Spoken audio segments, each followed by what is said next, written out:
Agora, Yuri, a gente vai mudar de assunto e vai falar de uma notícia boa, uma notícia importante que, olha, a gente falou de redução de crime, é inteligência, é estratégia e um pouco de política e diplomacia também, porque agora, Yuri Pita, o 360 recebe o ministro da Justiça, Ricardo Lewandowski, e também o diretor-geral da Polícia Federal, Andrei Rodrigues. O Brasil, olha, quero agradecer imensamente os senhores por essa entrevista exclusiva viabilizada pela nossa analista Basília Rodrigues, porque a gente vai falar de um assunto importante, né, ministro e diretor? O Brasil assinou um acordo de cooperação com a União Europeia para combater o crime organizado e o terrorismo. Então, vocês estão falando com a gente ao vivo, direto de Bruxelas, e como a Basília viabilizou, conseguiu essa entrevista, vou chamar a Basília aqui nessa participação especial. Por favor, sua pergunta, Basi. Oi, tudo bem? Muito boa tarde a todo mundo que está com a gente aí no 360, Yuri, Débora. Ministro, diretor, obrigada pela atenção em falar conosco diretamente de Bruxelas. Vocês assinaram há pouco esse acordo de cooperação Polícia Federal, Agência da União Europeia para a Cooperação Policial, a Europol. Quando a gente fala de uma ocorrência policial no Brasil que tenha tanta repercussão a ponto de exigir essa necessidade de ampliar a cooperação com outros países, a última mais notória foi a do 8 de janeiro de 2023, em que alguns daqueles invasores fugiram do Brasil. Boa parte deles foram aqui pela América do Sul mesmo, mas teve um caso ou outro de pessoas que acabaram indo ou fugindo para a Europa. Esse é um exemplo, mas eu gostaria que os senhores, começando pelo senhor ministro Lewandowski, obrigada pela entrevista, desse exemplos para nós, brasileiros, o quanto essa cooperação pode auxiliar o trabalho tanto da Polícia Federal aqui no Brasil, quanto das polícias na Europa. Muito boa tarde, ministro. Boa tarde, boa noite aqui em Bruxelas. Hoje o Brasil lavrou um tempo excepcional.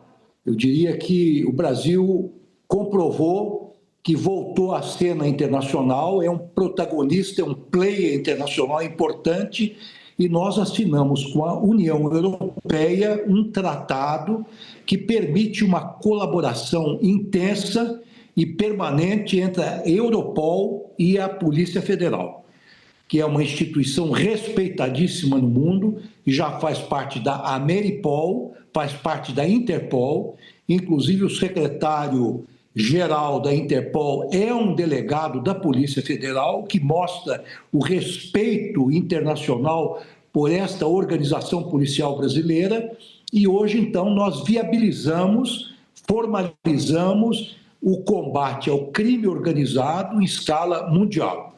É muito importante que nós assinalemos que o crime deixou há muito tempo de ser local, passou a ser nacional e, mais do que isso, transnacional. É por isso que é preciso uma cooperação mundial, transnacional, para combater esse crime, esse tipo de criminalidade.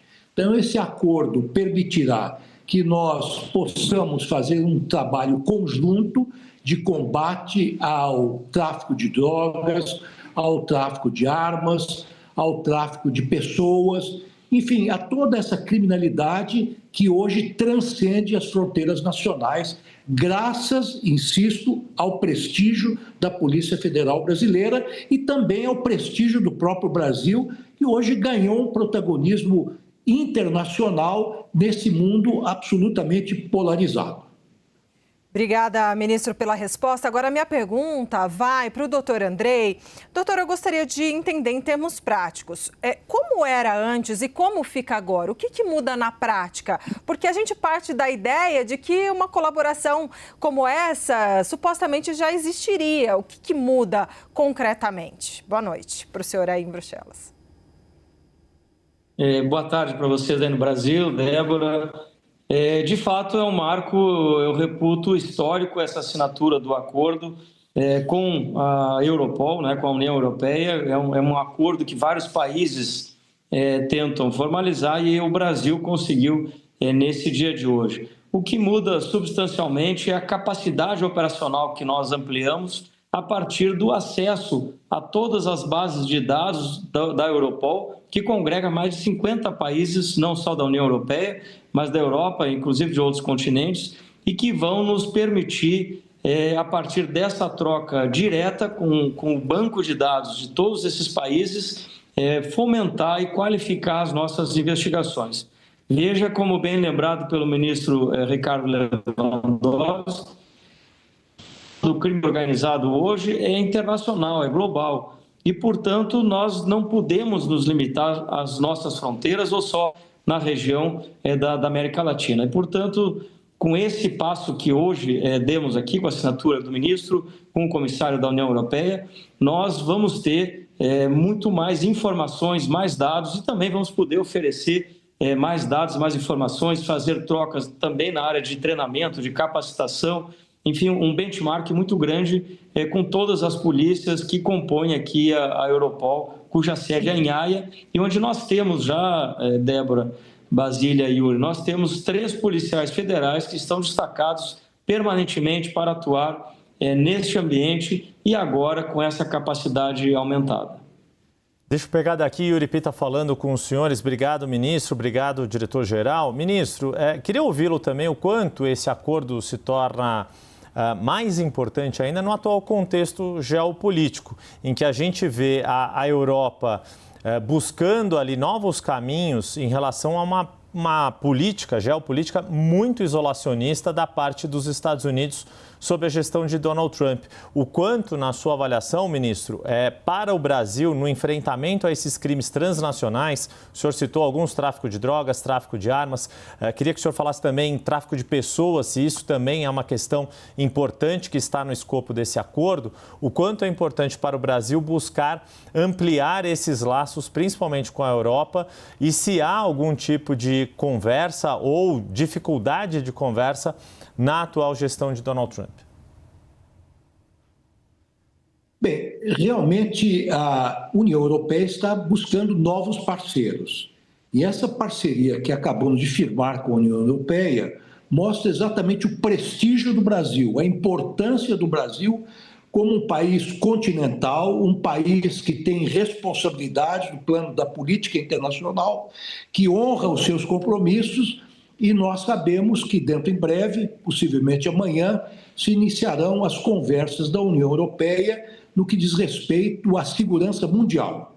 Então, neste tratado, nós estamos tratando de segurança pública, de vários assuntos, além desses que foram mencionados por você, Yuri.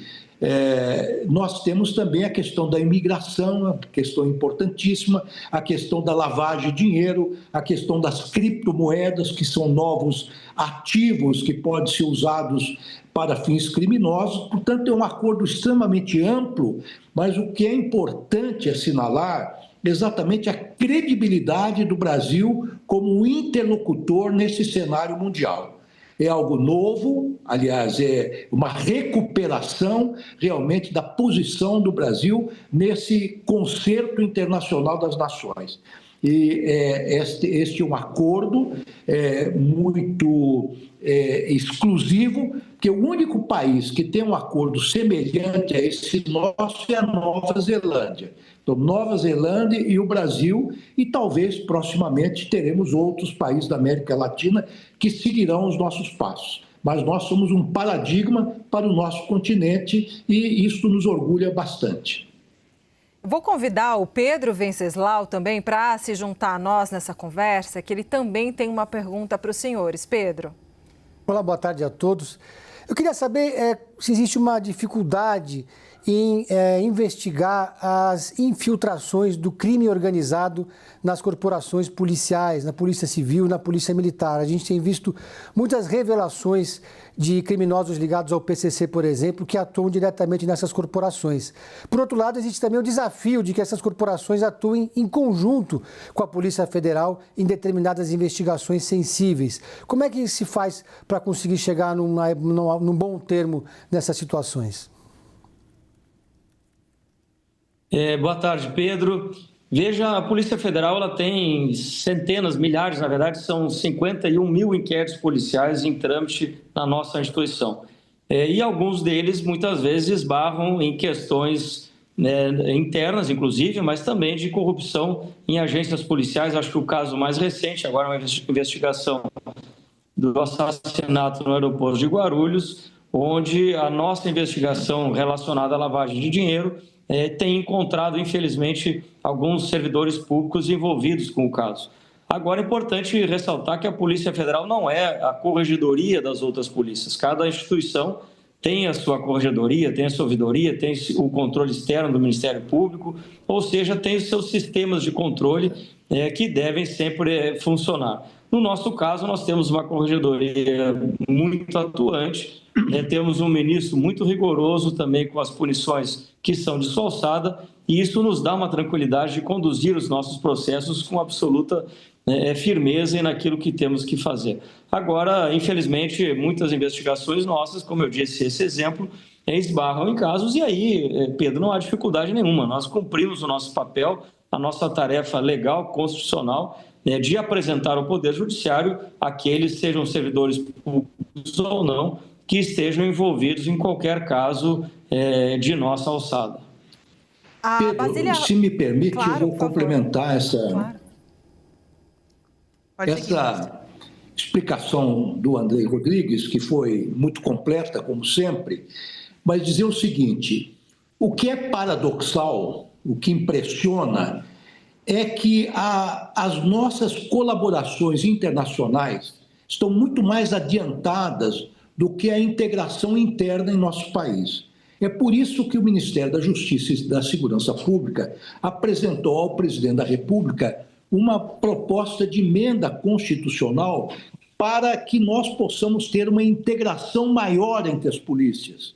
Todas as polícias, sejam as polícias federais, as polícias estaduais, do Distrito Federal e agora também das guardas municipais, que receberam do Supremo Tribunal Federal a autorização para fazer um policiamento urbano, um policiamento ostensivo e comunitário.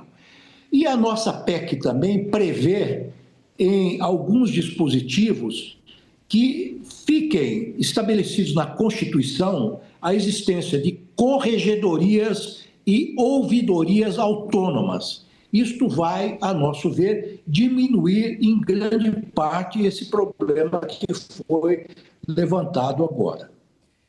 Ministro, a Basília vai te fazer uma pergunta, mas deixa eu só fazer a minha já, porque tem a ver com o que o senhor acabou de falar. Gostaria de saber, então, em relação à PEC da Segurança Pública, quando, de fato, ela será mandada ao Congresso Nacional, porque a gente sabe que teve muito debate, né? O presidente Lula foi muito cioso em relação a ouvir os governadores, mas me parece já um momento superado, está ali parado na Casa Civil. Ministro, quando a PEC da Segurança Pública será enviada?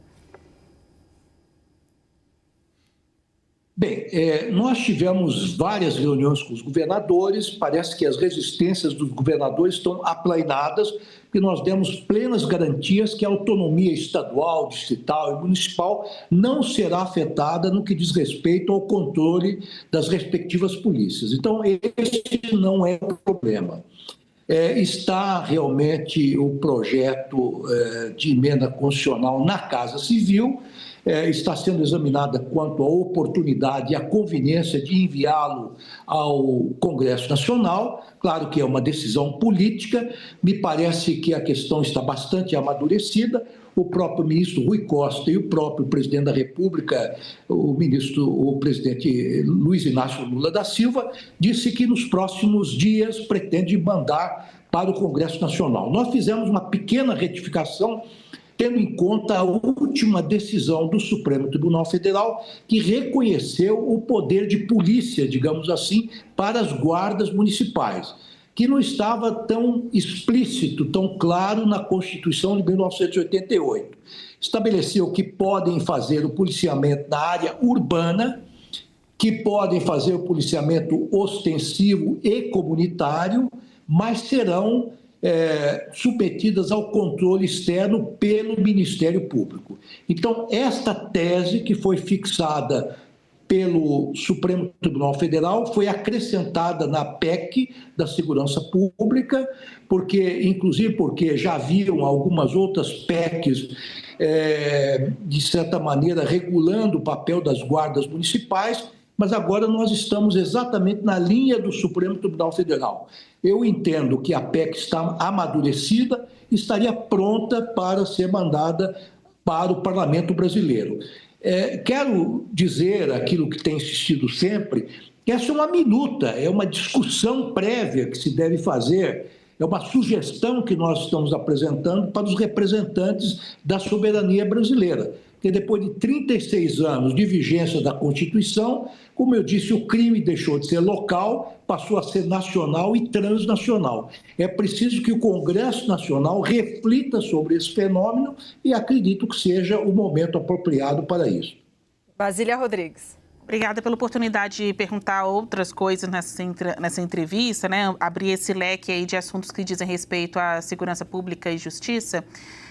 Ministro e diretor-geral, ainda sobre esse acordo de cooperação com a União Europeia, eu gostaria de saber se este acordo, assim como outras combinações da Polícia Federal Brasileira com as polícias de outros países, podem ser vistos como uma medida compensatória para aumentar o efetivo, o grau de atuação da PF, porque hoje vocês têm 17 mil agentes. Esse quantitativo é considerado muito pouco para a quantidade de trabalho, de funções, demandas que a Polícia Federal tem, como, por exemplo, nos próximos meses passará a ser o órgão fiscalizador da concessão de registro de armas no país.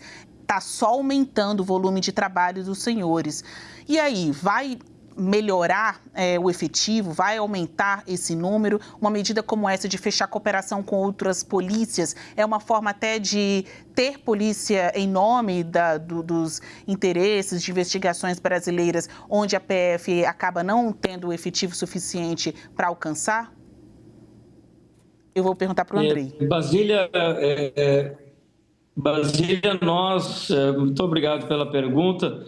A Polícia Federal tem, na verdade, 13 mil policiais, mais ou menos, 2 mil servidores administrativos, são 15 mil no total. E tivemos uma conquista muito importante agora recentemente, que o presidente Lula autorizou, a partir de um pleito nosso, o ministro Ricardo Lewandowski, o concurso para mais 2 mil policiais. E com isso nós completamos o nosso quadro disponível, 100% do quadro efetivo da Polícia Federal suprido a partir desse concurso. Agora, você tem razão. Na verdade, nós temos uma crescente demanda de trabalho, de atividades, sejam novas atribuições como essa do controle dos CACs, sejam pela própria dinâmica da criminalidade que nos impõe determinadas tarefas e que nos levam a buscar alternativas, que não sejam só o aumento do efetivo.